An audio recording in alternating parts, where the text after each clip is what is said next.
गणेशाय नमः। गणेश भगवान सब पे कृपा करे।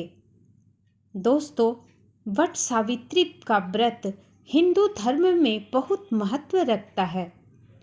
सुहागिन महिलाएं इस व्रत को अपने पति की लंबी आयु, सुख समृद्धि के लिए रखती हैं। यह व्रत 3 दिनों तक चलता है और इस व्रत में महिलाएं वट वृक्ष की पूजा करती हैं और वट वृक्ष की परिक्रमा करते हुए 7 बार कच्चे सूत को लपेटा जाता है। दोस्तों, वट सावित्री का व्रत ज्येष्ठ मास की अमावस्या तिथि में की जाती है या कुछ महिलाएं ज्येष्ठ मास के पूर्णिमा तिथि में भी यह व्रत करती हैं। पंचांग के अनुसार वट सावित्री व्रत के लिए ज्येष्ठ अमावस्या की तिथि इस साल 5 जून को शाम 7:54 से शुरू होगी और अमावस्या तिथि 6 जून को शाम 6:07 पर खत्म होगी।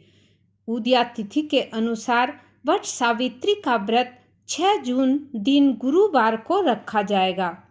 इस व्रत में व्रत की कथा सुनना बहुत ही आवश्यक होता है। इस व्रत में महिलाएं वट वृक्ष की विधि विधान से पूजा अर्चना करने के बाद इस कथा को सुनती हैं। इस कथा को सुने बगैर व्रत अधूरा माना जाता है। तो चलिए मैं आपको वट सावित्री व्रत की कथा सुनाती हूँ। कथा को अंत तक जरूर सुनिएगा और चैनल पर नए हैं तो चैनल को सब्सक्राइब कर लीजिएगा। वट सावित्री व्रत की संपूर्ण कथा विधि स्कंद पुराण में बताई गई है। स्कंद पुराण में देवी सावित्री के पति सत्यवान की मृत्यु हो जाने पर सावित्री द्वारा पति के प्राण वापस लाने की कथा का जिक्र वट सावित्री व्रत कथा में किया गया है। इस कथा के विषय में कहा गया है कि यह कथा सौभाग्य प्रदान करने वाला है, इसलिए वट सावित्री व्रत के दिन वट वृक्ष के नीचे इस कथा का विस्तार पूर्वक पाठ करना चाहिए और सुहागिन महिलाओं को इस कथा को सुनना चाहिए। पौराणिक कथा के अनुसार एक बार देवी पार्वती जी ने कहा, हे देवताओं के देवता, जगत के पति शंकर भगवान, प्रभास क्षेत्र में स्थित ब्रह्मा जी की प्रिया जो सावित्री देवी हैं, उनका चरित्र आप मुझसे कहिए।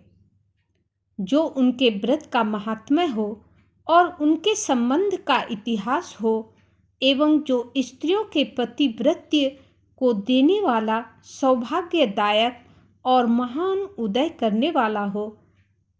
तब शंकर जी ने कहा कि हे महादेवी, प्रभास क्षेत्र में स्थित सावित्री के असाधारण चरित्र को मैं तुमसे कहता हूँ।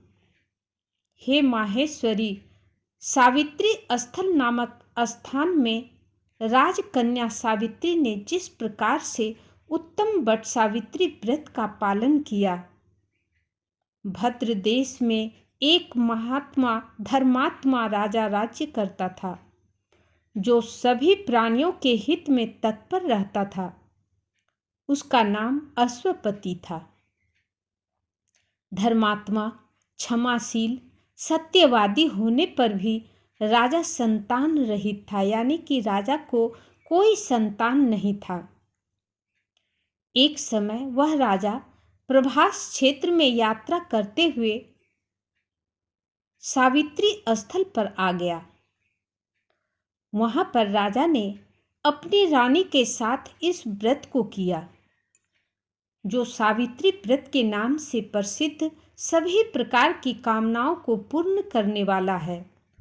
ओम भू भुर्वः स्वः इस मंत्र की साक्षात मूर्ति बनकर स्थिति श्री ब्रह्मा जी की प्रिया सावित्री देवी उस राजा पर प्रसन्न हुई।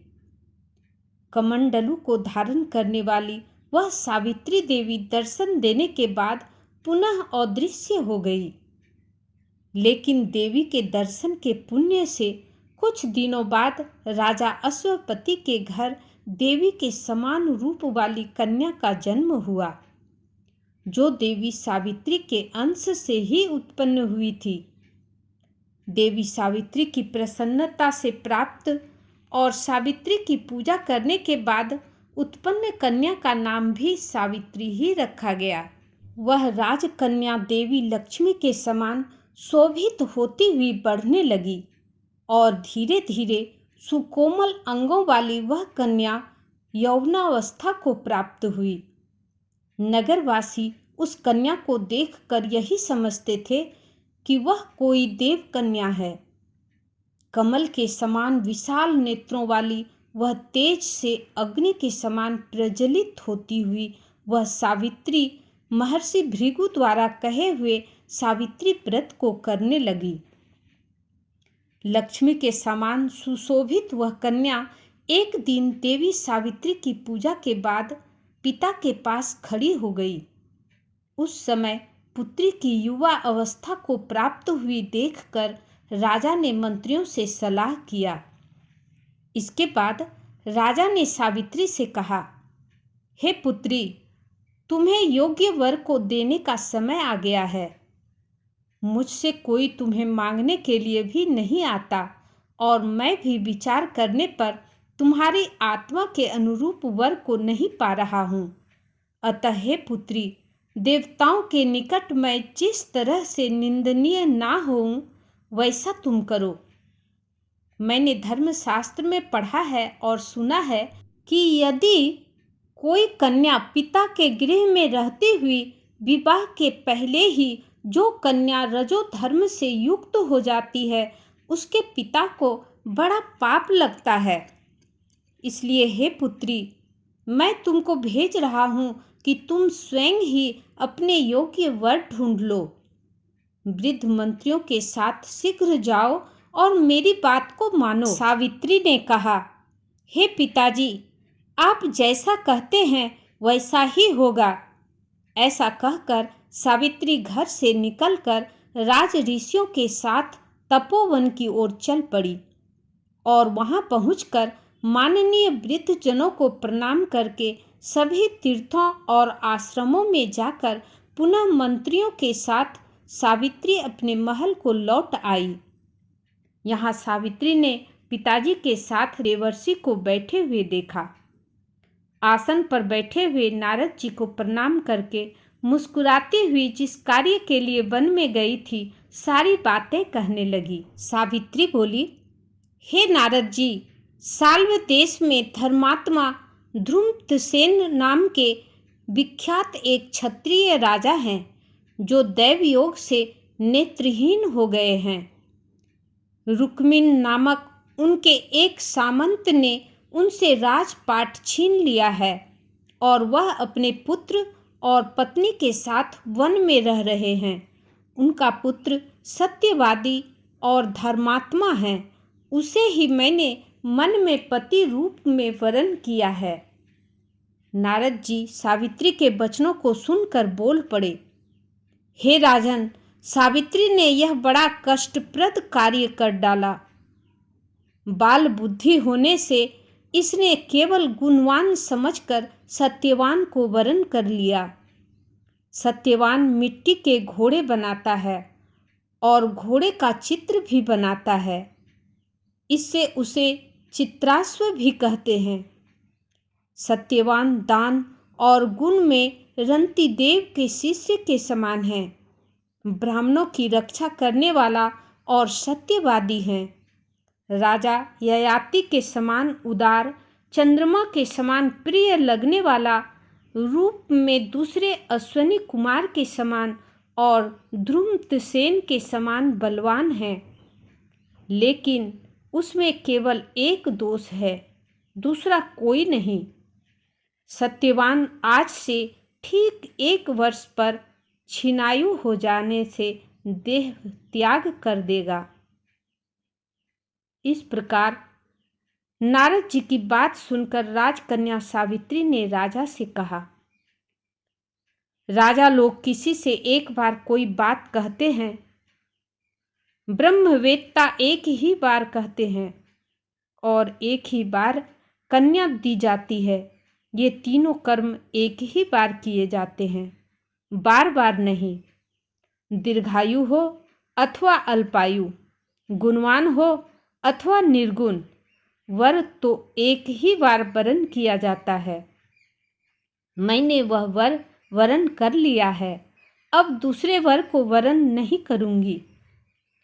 नारद जी ने कहा, हे राजन, यदि आपको उचित लगता हो तो अपनी पुत्री सावित्री का कन्यादान शीघ्र ही कर डालिए। राजा ने शुभ मुहूर्त में विधि विधान पूर्वक सत्यवान के संग सावित्री का विवाह करवा दिया। सावित्री अपने पति को पाकर ऐसे प्रसन्न थी जैसे कोई पुण्यवान पुरुष स्वर्ग को पाकर प्रसन्न होता है। सावित्री उस सत्यवान के साथ आश्रम में रहते हुए नारद जी की कही हुई बात को याद करती रहती थी और उस दिन को गिनती रहती थी कि जब सत्यवान देह त्याग कर चले जाएंगे। जब सत्यवान के मरण के केवल 3 दिन शेष रह गए, तब सावित्री ने निराहार रहने का व्रत लिया और तीसरे दिन सुबह स्नान करके देवता और पितरों का पूजन किया। फिर सास ससुर के चरण वंदना करके वह पति के साथ जंगल की ओर चल पड़ी। जंगल में लकड़ी काटते काटते अचानक से सत्यवान के सिर में दर्द होने लगा। सावित्री ने कहा कि आप कुछ देर मेरी गोद में सिर रखकर सो जाइए, फिर हम आश्रम की ओर चलेंगे। जैसे ही सत्यवान सावित्री की गोद में लेटे, वैसे ही सावित्री ने देखा कि सांवले पिंगल वर्ण वाले किरीटधारी पीत वस्त्र पहने हुए साक्षात सूर्य के समान उदित हुए पुरुष उनके सामने खड़े हैं। सावित्री ने उन्हें प्रणाम किया और उनसे पूछा कि आप कौन हैं। इस पर यमराज ने कहा कि मैं सब प्राणियों के लिए भयंकर और कर्मानुसार उनका उचित दंड देने वाला यम हूँ। सो हे पतिव्रता सावित्री, समीप में पड़े हुए तुम्हारे पति की आयु समाप्त हो गई है। इसे यमदूत पकड़कर नहीं ले जा सकेंगे, इसलिए मैं स्वयं आया हूँ। ऐसा कहकर फांस के लिए हुए यमराज ने सत्यवान के शरीर से अंगुष्ठ मात्र शरीर वाले जीवात्मा को बलपूर्वक निकाल लिया। इसके बाद यमपुरी की ओर चलना शुरू किया। सावित्री भी अपने पति को धीरे से पति के शरीर को अपने गोद से उतारकर यम के पीछे पीछे चलने लगी। यमराज ने सावित्री से कहा कि कोई भी जीव बिना आयु समाप्त हुए यम मार्ग से नहीं जा सकेगा। सावित्री ने यमराज से कहा कि आप जैसे सज्जन पुरुष के साथ मैं चल रही हूँ, मेरे पति आपके साथ हैं, तो मुझे आपके साथ चलने में कोई शर्म और ग्लानि नहीं हो रही है। दूसरी बात, स्त्रियों के लिए इस पृथ्वी लोक में पति को छोड़कर कोई अन्य स्थान नहीं है, इसलिए मैं आपका अनुगमन कर रही हूँ। सावित्री की मधुर बातें सुनकर यम ने कहा कि मैं तुम्हारी बातों से प्रसन्न हूँ, इसलिए जो इच्छा हो वर मांग लो। सावित्री ने तब यमराज से अपना खोया हुआ राज्य, सास ससुर की आंखों की रोशनी और 100 पुत्रों का वरदान मांग लिया। अपने वरदान में जाल में फंसकर यमराज ने सत्यवान की आत्मा को मुक्त कर दिया और सावित्री को लौटा दिया। सावित्री पति के साथ अपने आश्रम में लौट आई। सावित्री देवी का व्रत किया, जिसका प्रभाव से सास ससुर की आंखों की रोशनी लौट आई। इनका राज्य भी मिल गया और 100 पुत्र भी हुए। इस प्रकार मान्यता है कि जो भी स्त्री इस व्रत की कथा को पढ़ती या सुनती है, उनका सौभाग्य अखंड रहता है, वह अखंड सौभाग्यवती होती है और पुत्र धन धान्य से परिपूर्ण होती है।